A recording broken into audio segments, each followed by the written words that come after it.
day YouTube. So may bago akong video today na papakita sa inyo. So itatry ko sa ngayon na tanggalin or linisin yung blower ng aking aircon, since di ba may problema ako sa aircon last time nung last video ko dun regarding sa pagtetest ko ng battery. So nabanggit ko may problema yung aking aircon. So ngayon may i-check ako.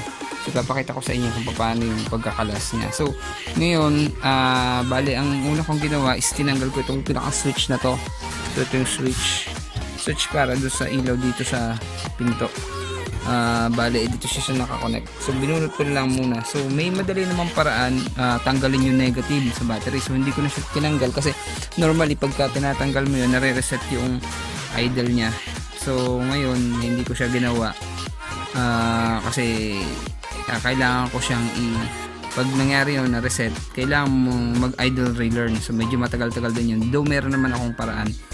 Siguro ipakita ko naman by next video ko. So ito yung una kong ginawa para lang hindi mabuhay yung mga ilaw sa loob, kasi once na inopen mo yung pinto, nabubuhay yung mga ilaw niya sa sa pinto. So yun yung ginawa ko. So ito yung bali yung glove box ko. So sa loob niya naroon yung blower. So ngayon yun yung check ko. Papakita ko sa inyo paano ko siya kakalasin. So unang-una bubuksan mo tong glove box. Tapos may makikita ka sa loob. Ito. Bali yan ay para siyang lock. Tataas mo siyang ganyan. Tapos ihigitin mo siya. At dito sa kabila mayroon din. Bubulot siyang ganyan, no? Tapos yung kabila ganun din. Na bunot mo na siya, bali matatanggal mo na itong glove box.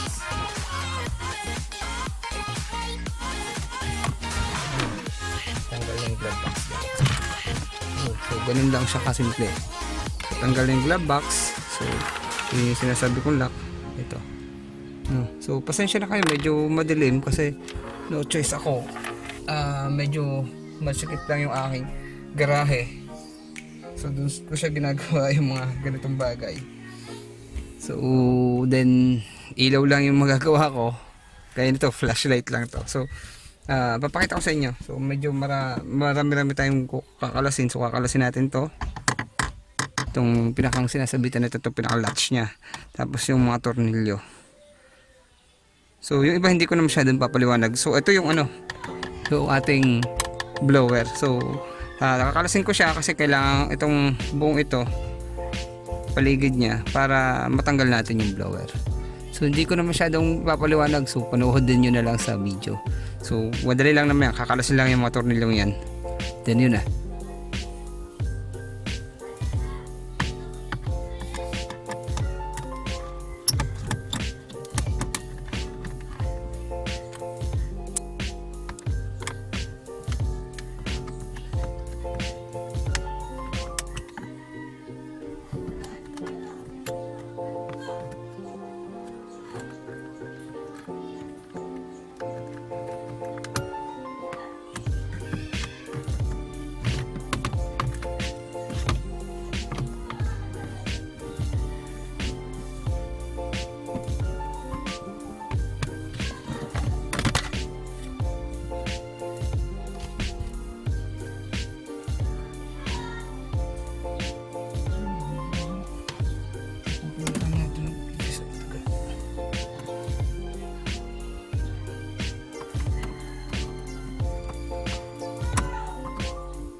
Sorry.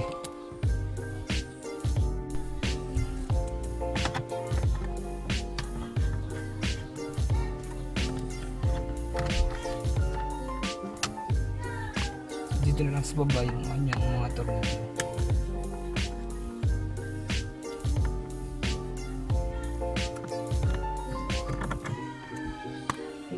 So try mo siyang higitin. Hindi mo siya mahigit kasi nga nakakapit pa tong latch. So, ganito po yung mga N16 na madalas. Hindi ko sigurado sa ibang N16 pero most probably ganito siya. Kasi wala naman masyadong binago sa N16, mga mga mukha lang. Yung mga generation Gen 2 at saka Gen 1. Halos ang pinagkaibahan niya lang is yung front frame, yung harapan niya, yung nose cut area at saka yung likod.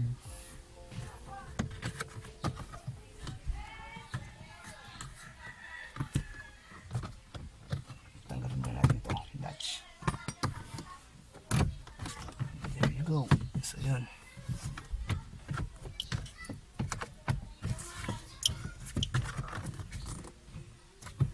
So, dahan-dahan lang, baka maputol, baka masira.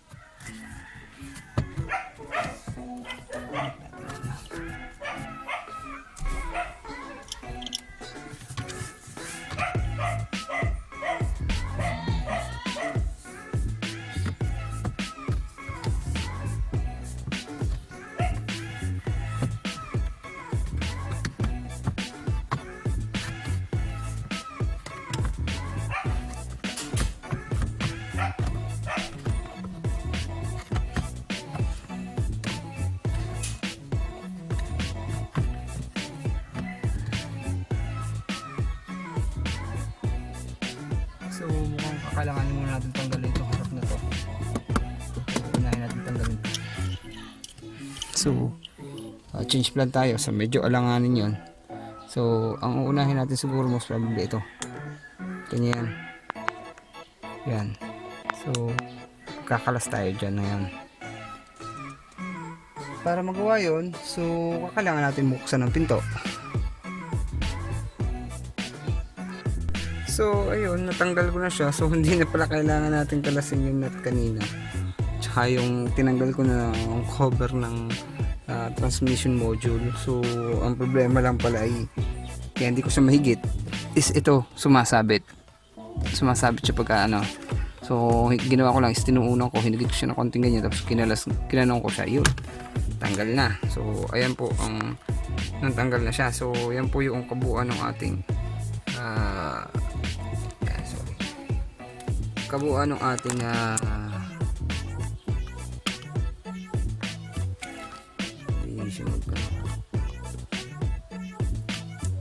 yan. So yan po yung ating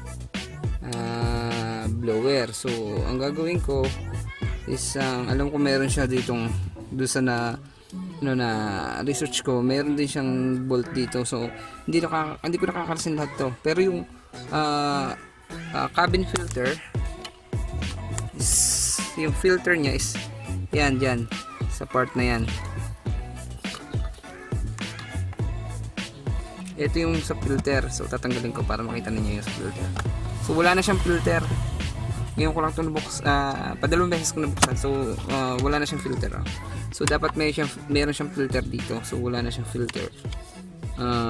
So ang gagawin ko na lang is tatanggalin ko yung ilalim. I don't know kung tatry ko din maghanap ng filter kung lalagyan ko pa siya ng filter din.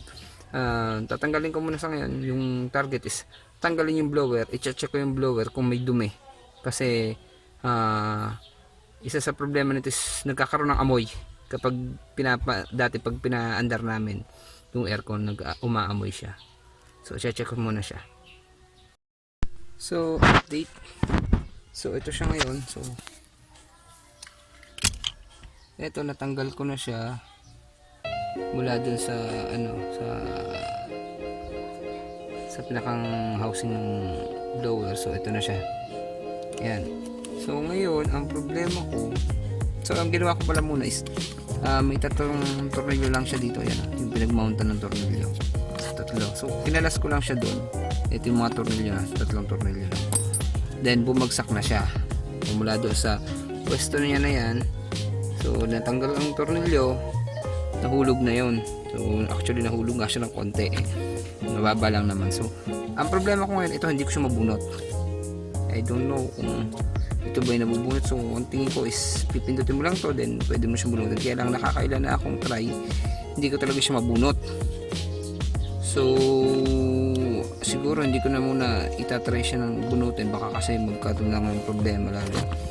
But basically sa itsura niya napakadumi talaga, at saka medyo namoy ko parang nandun nga, yun nga yung amoy na naamoy naman pag umaandar. Then ang problema ko naman eto, so kalawangin siya, so inisprayan ko siya ng penetrant, oil penetrant. So hintayin ko lang ng konti, so yun ang dumi, may dumi po siya dito, yun.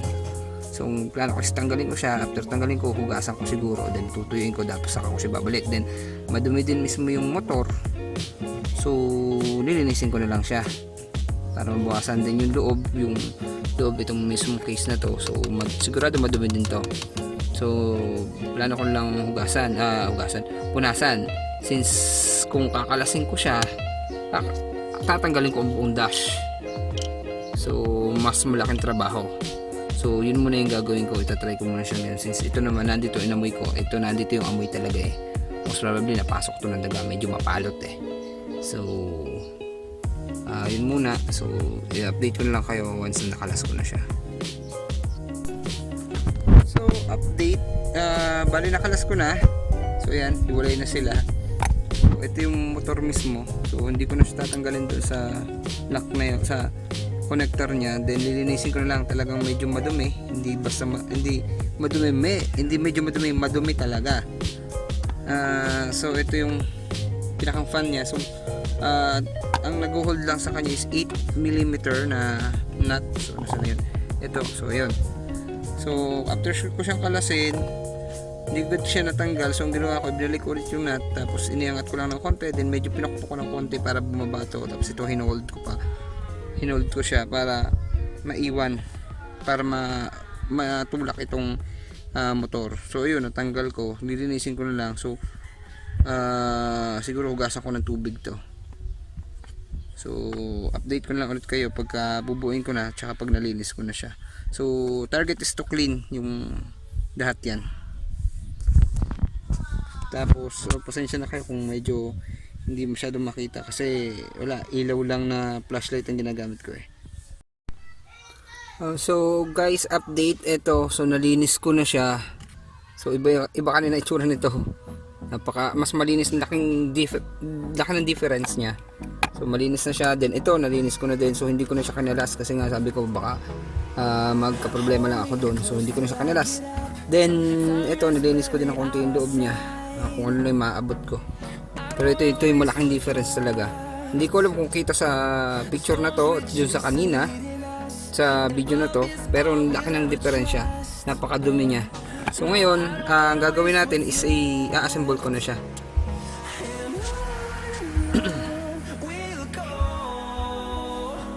Madali lang naman siya. So may notch siya dito, yun, parang naka-notch siya. So isusunod lang natin, parang yung sa electric fan, ganun lang naman siya. So medyo mabigat lang yung unit. So tutuyuin nyo muna. So tutuyo na to, tinuyo ko na siya.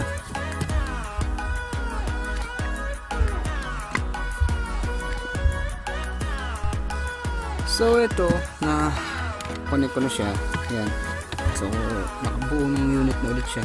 So imamount natin siya doon sa pinakang casing niya, yun dito sa mount dito sa housing na yan. So papasok lang natin sa ilalim.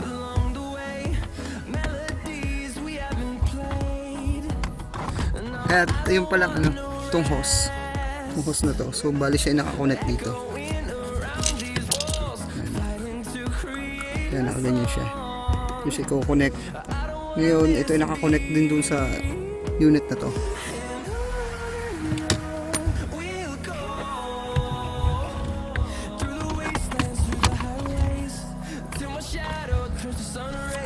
So medyo mahirap lang yung pwesto. Mahirap yun. Pasyon niya. So iayos ko na lang siya maya. Most probably. So update ko lang kayo pag naikabit ko na siya. Papakita ko pati yung ilalim. So guys, ito yung ilalim niya. So ito yung mga bolt ko sinasabi ko na pinadas ko. So pasensya na, medyo malikot na lang yan. So yan yung isang bolt dito sa kabila, tapos yung sa dulo ayun. yung bolt. Tapos ito yung hose. So yan po, so nakabit ko na, mahigpit na siya. So ang remaining na lang po ay ang buuin talaga itong harap. So balik ko na din yung cover ng ano ng sa cabin filter. So ayan po. So hindi ko napapakita ulit yung kabuuan since ang ginawa ko lang naman ay yun, nilinis ko lang siya. Ang sunod na lang kasing step is ibalik lahat yung mga tinanggal ko. So doon naman sa ano sa first video, ganun din, reverse lang nun. So yun po, yun po yung paraan ng pagkakalas tsaka ano kung paano lilinisin. So yung paglilinis naman, nilinis ko lang ng tubig, sinabon ko lang, yun lang, tapos tinuyo. So yun po, so thank you po for watching. Please subscribe my YouTube channel. Also please click that like button at saka paka-share na din po, and also hit the ano po, bell logo, yung bell icon, sorry. So para ma-notify po kayo pag may bago akong video. So thank you po for watching.